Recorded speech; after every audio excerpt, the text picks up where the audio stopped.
Muy buenos días, esta es la clase número 34 de la asignatura de Anatomía para International Biological College, IBC. Ahora, el día de hoy vamos a ver las enfermedades del sistema circulatorio. Vamos a empezar desde lo más básico. Vamos a ver la insuficiencia venosa, la arterioesclerosis o aterosclerosis y también para finalizar el infarto agudo al miocardio. Primero veremos la arteriosclerosis. Esta es una condición que afecta a las arterias. Recordemos que las arterias son las encargadas de llevar sangre oxigenada a las distintas partes del cuerpo, incluyendo al corazón. A la arteriosclerosis también se le conoce como aterosclerosis. En la arteriosclerosis ocurre un endurecimiento arterial. Es una enfermedad progresiva que provoca un estrechamiento de los vasos sanguíneos. Eventualmente, ese estrechamiento va a provocar una disminución en el flujo sanguíneo de los órganos y también de los tejidos. Es una afección propia de las personas de la tercera edad. Justamente las arterias sanas son flexibles y elásticas, pero con el tiempo las paredes de las arterias se pueden endurecer. De ahí se le denomina también como endurecimiento arterial. Ahora, vamos con la aterosclerosis. Este es un tipo específico de arteriosclerosis. La aterosclerosis es cuando se acumula placa dentro de las arterias. La placa es una sustancia pegajosa que está compuesta de grasa, colesterol, calcio y otras sustancias que se encuentran en la sangre. Con el tiempo, esta placa se endurece y angosta la arteria. Esto eventualmente va a limitar el flujo de sangre rica en oxígeno. La arteriosclerosis puede llevar a problemas graves, como enfermedades de las arterias coronarias, enfermedades de la arteria carótida y enfermedad arterial periférica. Recordemos un poco la anatomía. Cuando decimos arteria coronaria, nos referimos a la arteria que lleva sangre al corazón. En el caso de la arteria carótida, es la que se encarga de llevar sangre al cerebro. Y las arterias periféricas son las encargadas de llevar sangre a las extremidades, es decir, a los brazos, a las piernas y a la pelvis. Aquí hay que agregar que presentar una arteriosclerosis en alguna de estas arterias puede conllevar una afección u otra. Por ejemplo, digamos la arteria coronaria. Esta lleva sangre al corazón y la disminución del flujo hacia este puede provocar una angina de pecho o un ataque cardíaco. Si la arteria afectada fuese la carótida, entonces se disminuiría su flujo sanguíneo hacia el cerebro. En ese caso, la persona puede sufrir un ACV o un accidente cerebrovascular. Y por último, en el caso que la afección ocurra en una arteria periférica, entonces el paciente podría experimentar dolor y adormecimiento de la extremidad en la que se encuentra. En pocas palabras, a pesar que la aterosclerosis a menudo se considera un problema cardíaco, puede afectar cualquier arteria del cuerpo. En relación a la sintomatología, no se presenta hasta que una arteria se estrecha demasiado o por completo. Por consiguiente, esto va a provocar que no se lleve suficiente sangre a los órganos y tejidos. A veces, un coágulo sanguíneo obstruye por completo el flujo sanguíneo o incluso se separa y puede desencadenar un ataque cardíaco o un accidente cerebrovascular. Por esta razón, los síntomas de la aterosclerosis van a depender de las arterias que están afectadas. Por ejemplo, se puede presentar dolor en el pecho o presión si el ateroma está en una arteria coronaria. A este síntoma se le conoce como angina de pecho. Si el ateroma está en una arteria que se conduce al cerebro, puede presentar desequilibrio o entumecimiento de los brazos, piernas, dificultad para hablar, balbucear, pérdida temporal de la visión en un ojo o la caída de los músculos de la cara. Esto se le conoce como accidente isquémico y puede evolucionar en accidente cerebrovascular. Y si se presenta un ateroma en las arterias de los brazos y piernas, se puede presentar signos y síntomas de la enfermedad arterial periférica, es decir, dolor al caminar, claudicación o disminución de la presión arterial en la extremidad afectada. Y si el ateroma se produce en una arteria que conduce a los riñones, se puede desarrollar una presión arterial alta o una insuficiencia renal. En la arteriosclerosis no hay una causa específica, sino que se considera múltiples variables para su aparición. Entre ellas podemos mencionar el aumento de lípidos, es decir, colesterol y triglicéridos, así como también obesidad, diabetes y tabaquismo. Esto es lo correspondiente a los hábitos y el estilo de vida. Por otro lado, también podemos mencionar ciertas condiciones que puede presentar la persona, como por ejemplo presión arterial alta, resistencia a la insulina o inflamación producida por condiciones tales como por ejemplo la artritis o enfermedad intestinal inflamatoria.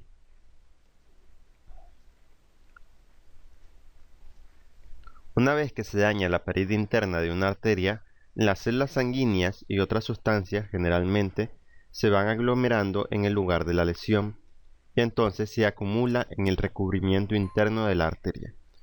Con el tiempo, los depósitos de grasa hechos de colesterol y otros productos celulares también pues se acumulan en el lugar de la lesión y pues se endurecen, lo que hace eventualmente que se estreche la arteria. Por esto, los órganos y los tejidos que están conectados a las arterias obstruidas no reciben suficiente sangre para funcionar correctamente. Asimismo, el recubrimiento suave de una placa puede romperse, lo que derrama colesterol en el torrente sanguíneo. Esto puede causar un coágulo de sangre que puede obstruir el flujo sanguíneo en una parte específica del cuerpo, como ocurre cuando se obstruye la sangre que fluye hacia el corazón y produce un ataque cardíaco. Un coágulo de sangre también puede trasladarse a otra parte del cuerpo y bloquear el flujo a otro órgano. Ahora, el endurecimiento de las arterias se produce con el tiempo. Además del envejecimiento, los factores que puedan aumentar el riesgo de aterosclerosis incluyen la presión alta, el colesterol alto, también la proteína C reactiva alta. Esta es una proteína que es secretada por el hígado y pues corresponde a un proceso inflamatorio cuando está bastante alta. Asimismo, también otros factores son la diabetes, la obesidad, la apnea del sueño, el tabaquismo, antecedentes familiares de afecciones cardíacas y la falta de ejercicio. A pesar de todo lo que implica esta enfermedad, se puede tratar. Incluso se puede prevenir si se tiene en cuenta cambios en el estilo de vida. Entre estos podemos mencionar, primeramente, dejar de fumar, consumir alimentos saludables y bajos en grasa, hacer ejercicio de forma regular, también mantener un peso saludable y controlar tanto la presión arterial, los niveles de colesterol y los niveles de glucosa. Hay casos en los que si se ha formado una placa a considerar que obstruye demasiado el flujo sanguíneo, se puede tomar la opción de una angioplastía. Esta se trata de una operación en la cual se coloca un stent vascular. La angioplastía utiliza un catéter con un balón en el extremo para abrir y desbloquear vasos sanguíneos y así mejorar el flujo de la sangre. El médico utiliza imágenes médicas, por lo general de rayos X, para poder guiar el catéter a través del bloqueo. Una vez que el balón llega al bloqueo, entonces se infla para abrir el vaso bloqueado y mejorar de esa forma el flujo sanguíneo. Ahora vamos con la insuficiencia venosa. La insuficiencia venosa son todas aquellas dificultades que están presentes en el retorno venoso de la circulación, es decir, la circulación que va desde las venas de las piernas al corazón. El envío de sangre desde las piernas al corazón se realiza por una contracción de los músculos de la parte superior de la pierna. Cuando existe una insuficiencia venosa, las paredes de la vena se debilitan y entonces las válvulas quedan dañadas, provocando que las venas queden llenas de sangre, especialmente al estar de pie. La insuficiencia venosa se manifiesta con síntomas como por ejemplo comezón, hormigueo, hinchazón, un dolor intenso y también sensación de pesadez o calambre. Además, el dolor se agrava cuando la persona se queda quieta y se mejora al alzar las piernas o mantenerlas en lo alto. Además, también tenemos que mencionar que se produce cambios en la piel, como por ejemplo zonas irritadas o resecas, enrojecimiento, apreciación también de venas varicosas de manera superficial, engrosamiento y endurecimiento de la piel, tanto en la parte correspondiente a las piernas y también en los tobillos. En algunos casos, cuando no se tratan de manera adecuada, pueden aparecer úlceras o también heridas, las cuales se demoran bastante tiempo en poder sanar. Aquí podemos ver lo que viene siendo una clasificación de cada una de las insuficiencias. En el nivel 0 tenemos que pues no tenemos en realidad rasgos visibles ni palpables de la enfermedad.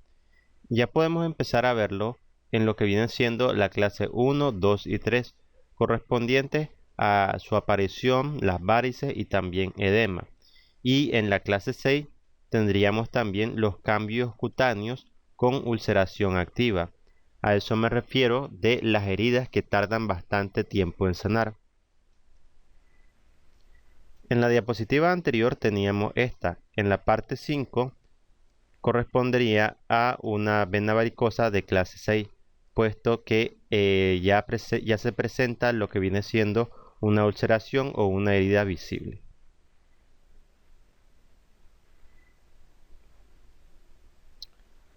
Habitualmente, la insuficiencia venosa se debe a un mal funcionamiento de las válvulas de las venas, aunque también puede suceder por un resultado de un antiguo coágulo de sangre en la pierna, el cual obstruye o impide la fluidez normal de la sangre. Entre los factores de riesgo existe lo que viene siendo pues principalmente la edad, también la presencia de antecedentes familiares, antecedentes de haber sufrido una trombosis venosa, también ser obeso, estar embarazada, permanecer sentado o de pie por largos espacios de tiempo y también ser alto o ser mujer, puesto que en este último caso está relacionado con los niveles de hormonas y progesterona. Es decir, que las mujeres tienen incluso mayor predisposición de padecer lo que viene siendo problema en el retorno venoso. La prevención se realiza con la administración de anticoagulantes después de haber padecido una trombosis venosa profunda, además de la aplicación de medias compresivas durante 2 años posteriores a la trombosis o un traumatismo venoso de los miembros inferiores. Además de esto, también hay que realizar cambios en el estilo de vida que puedan minimizar los factores de riesgo, como por ejemplo perder peso, practicar ejercicios y reducir sodio en la dieta. Todo esto va a ayudar a disminuir la presión en los miembros inferiores. En cuanto al tratamiento, consiste en el uso de medias elásticas y en evitar pasar muchas horas en una misma posición, así como otros factores que predispongan su formación y estancamiento. Si estas medidas resultan insuficientes, entonces se podría realizar un tratamiento farmacológico o un tratamiento quirúrgico, según pues sea el caso que se amerite. Eso va a depender de lo que viene siendo el grado de afección. La extirpación de las venas varicosas o ciertos tratamientos no invasivos para este tipo de venas se puede recomendar ante síntomas como por ejemplo dolor en la pierna, enrojecimiento, o también endurecimiento de la piel de las piernas y tobillos. Y por último, tenemos el infarto al miocardio. El infarto agudo de miocardio es un síndrome coronario agudo. Se caracteriza por la aparición brusca de un cuadro de sufrimiento isquémico a una parte del músculo del corazón producido por la obstrucción aguda y total de una de las arterias coronarias que lo alimenta. El infarto agudo al miocardio, a diferencia de la angina de pecho, aparece de forma brusca y como consecuencia de la obstrucción completa de alguna de las arterias del corazón debido a la formación de un coágulo. Como pues lo podemos ver aquí. Las células cardíacas de la zona afectada mueren como consecuencia de la falta de riego sanguíneo. Cualquier persona puede sufrir un infarto de miocardio, pero no todas tienen el mismo riesgo. Tienen más posibilidades aquellas con problemas del corazón o que han sufrido un evento cardiovascular, así como por ejemplo personas de edad avanzada son las que presentan más factores de riesgo. El infarto al miocardio suele tener lugar a primera hora de la mañana, aunque puede aparecer en cualquier momento del día. Puede provocar una obstrucción de las arterias coronarias, las cuales pues van a suministrar sangre al corazón debido a la acumulación ya sea de grasa en la pared, es decir, una arteriosclerosis. Asimismo, también si un coágulo de sangre obstruye una arteria coronaria, que se ha hecho estrecha debido a una placa de grasa, es decir, una aterotrombosis. También una contracción que estrecha una arteria coronaria e impide el paso de sangre y que ésta llegue al corazón. Asimismo, enfermedades crónicas del corazón, como por ejemplo la arritmia, la insuficiencia cardíaca y factores de riesgo, como la hipertensión, la diabetes, un estilo de vida sedentario, tabaquismo, etc. La descripción clásica del infarto es un dolor opresivo en el centro del pecho, el cual va a irradiar hacia el brazo izquierdo, así como también la parte correspondiente al cuello y espalda. Esto es una sensación subjetiva. También se puede presentar dolor en la espalda e incluso en los dientes y en la parte correspondiente a la mandíbula. El dolor en sí se describe como un puño que retuerce el corazón y es similar a la angina de pecho, pero un poco más prolongado.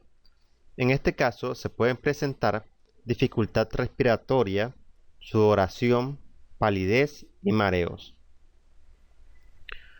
Aunque el infarto agudo al miocardio puede ocurrir en cualquier momento, hay ciertas personas que están más predispuestas, por lo que se puede prevenir al igual que la aterosclerosis. Para esto se tiene que seguir ciertas pautas. Por ejemplo, dejar de fumar, llevar una dieta equilibrada que sea rica tanto en frutas, verduras, legumbres y cereales y realizar ejercicio físico de forma frecuente. Y pues en relación al diagnóstico, se realiza solamente ciertas pruebas como por ejemplo el electrocardiograma que mide la frecuencia del corazón, o sea, los impulsos eléctricos. También ciertas pruebas y análisis de sangre como las que hemos visto que miden los diferentes parámetros de esta. Y también la prueba de esfuerzo. Aquí esta también se conoce como prueba de ergonomía o pues prueba de esfuerzo. Y básicamente consiste en medir la frecuencia del corazón cuando realiza un trabajo físico. Y bien, hasta aquí lo dejaríamos por el día de hoy. Más adelante vamos a seguir viendo algunas otras enfermedades correspondientes al sistema circulatorio. Pero pues por el momento sería todo por hoy. Así que pasen buen día y muchas gracias por su atención.